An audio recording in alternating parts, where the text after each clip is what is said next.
Okay guys, update tayo dito sa Fiesta Porok 3, no? Yan. Right? So, natagalan bago nakapag-video ulit. Yung nakaraan pang 1 week, ngayon pang 1 month na. So, yung bakod dati ni skim coat na, no? At ito nga palang waterline natin, pinapalitan namin siya ng PPR para pang mas matagalan na. Mamaya natin titingnan yan. Lahat ng window natanggal na kasi papalitan niya ng sliding, no? Sliding glass window. Tapos dito sa loob, nabaklas na lahat ng tiles. Mapapansin nyo, meron tayong parang, ano dito, madumi lang. Ay, wala pa pala itong drawer guide o drawer slide. Basta ito is parang vanity table. At yun is yung nook para doon o yung bar counter. Tapos yun sa taas, cabinet ng bar counter.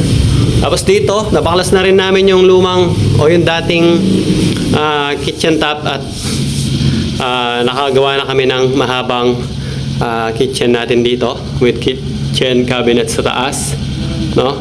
May gagawin pa kami dito, yan, straight hanggang doon. Pero open shelves na yon kasi may ilalagay dito na microwave oven. Tapos dito sa part na to is two-door refrigerator. Then base cabinet na gagawin natin. Kami pala, hindi kayo. Hindi kayo kasama.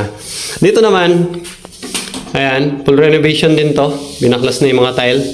Tapos itatile yung floor. And then stucco finish yung wall. Abangan nyo yun mga kabahay. Itong hagdan itatile din namin to. At i-repair kasi kung mapapansin nyo rito, hindi pantay-pantay yung kanyang mga riser, maliit. Pag sinilip po dito, maliit itong isang to. So, a-adjust na natin yan. Dito ipapakita ko rin, nagawa na yung mga cabinets dito. Ito yung magiging master's bedroom. Ito yung part na may headboard. So, dito yung kama na king size bed. And then, mayroon siyang dalawang side table. Kabilaan. So, with drawer yan. At may isang pinto. Ganyan siya. No? So, dalawa yan pares. Tapos yung wall niya, fluted, WPC fluted panel yan. Okay, so ito yung lababo na to. Ito yung lababo para sa kitchen natin. Ayan. Dito naman sa isang maliit na room. Tapos na rin itong maliit na cabinet dito. At ito gagawa kami sa part na to ng double deck. Okay. Dito naman sa dressing room o dito sa walk-in closet. Ayan na siya. At itong part na to ng walk-in closet is sliding yung kanyang pinto. Okay. So, yan. Ito yung dito sa part na may hangeran. Ganyan siya. May storage pa sa taas. No? And then, meron pang, yun, wala pa siyang drawer. Wala pa siyang drawer guide sa baba. 4 na drawer. Tapos dito, meron pang 4 din na drawer. So, yun lahat ang nagawa namin dito, mga kabahay. No? Yun na lahat ang nagagawa namin sa loob ng isang buwan. So, dito nga pala, itong wall na to, puro WPC fluted panel din yan. Hanggang doon. So, abangan nyo yun mga kabahay. At update ko kayo ulit sa mga susunod pa na araw. Okay? Guys, dito tayo ulit sa Fiesta Porok, no? Gusto ko lang pakita sa inyo, nga pala naka-flooring na tayo, rough flooring. Pero, pebble wash yung finish net, magiging finish nito, no? So, rough flooring pa rin yan. Kaya, gusto ko lang pakita sa inyo, yan, no? Meron na tayong mga sliding window. Pero ito fix lang to, no? Tapos yan, tingnan nyo. Reflective, no? Fixed glass, fixed glass, fixed glass. Kasi ito, ang likod nito, mamaya ipapakita ko sa inyo, ang likod nito, anong tawag nun? TV console, yun. Na-blanko na ako. So, TV console sa kabila yan. Kaya, hindi na siya pa namin ginawang sliding kasi sayang lang. Fixed glass lang kasi sasarahan din namin. Pag tinignan mo sa labas, para siyang window. Pero sa loob yan, hindi mo yun makikita kasi sasarahan namin yan ng TV console, no? Kaya fixed glass siya mga yan. Pero dito, sa gilid, ayan ang sliding. Ito malinis yung pagkakagawa ni Kuya Rene rito. Guys, nakalak pala. Ayan, nakita nyo naman, white, no? At ginamitin niya ng, ano ba yun? 900 series, I mean.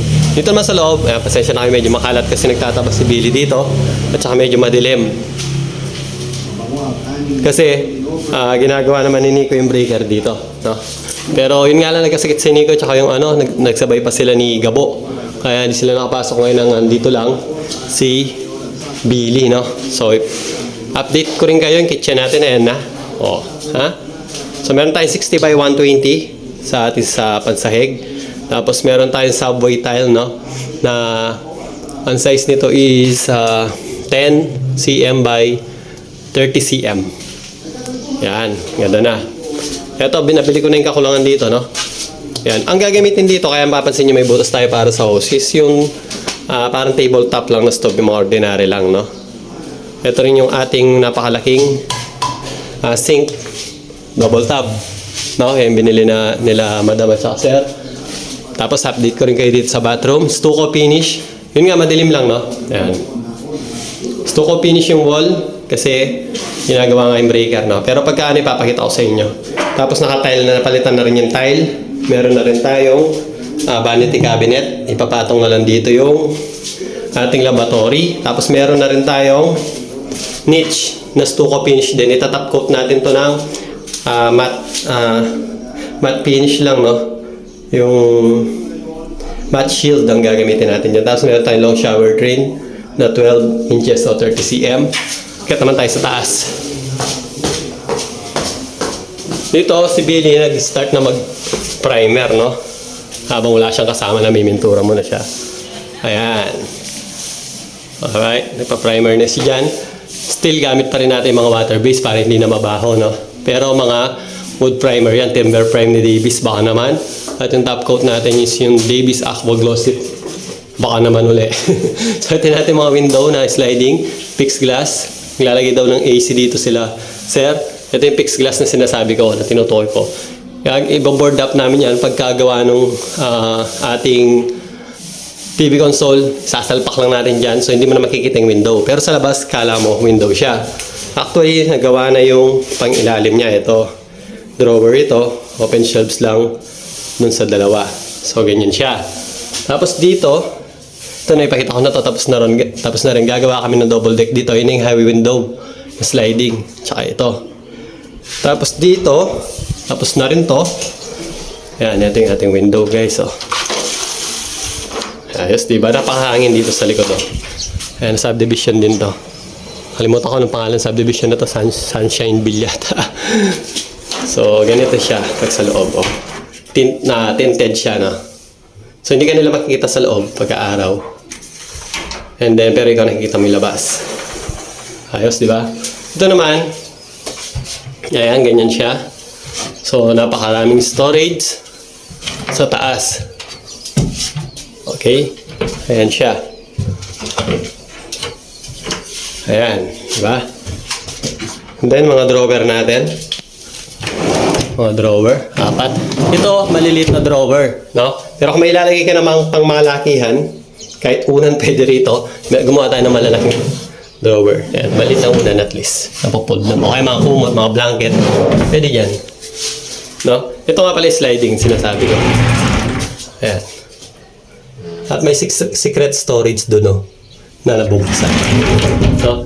Papakita natin yan na maayos pagka napinturahan na. Okay? So, ayan mga kabahay, ito muna yung part 2 natin. Natagalan, pasensya na. Galing kasi tren ang kasa tayo ng mga nakaranda. Sobrang busy, no? So, abangan nyo yung part 3 namin. Magta-tiles na kami sa ibaba, sa flooring. And then palabas magro-roofing na kami. Alright mga kabahay, so yun lang muna sa ngayon. At subaybayan nyo sana yung mga vlog natin dito. Salamat sa panonood.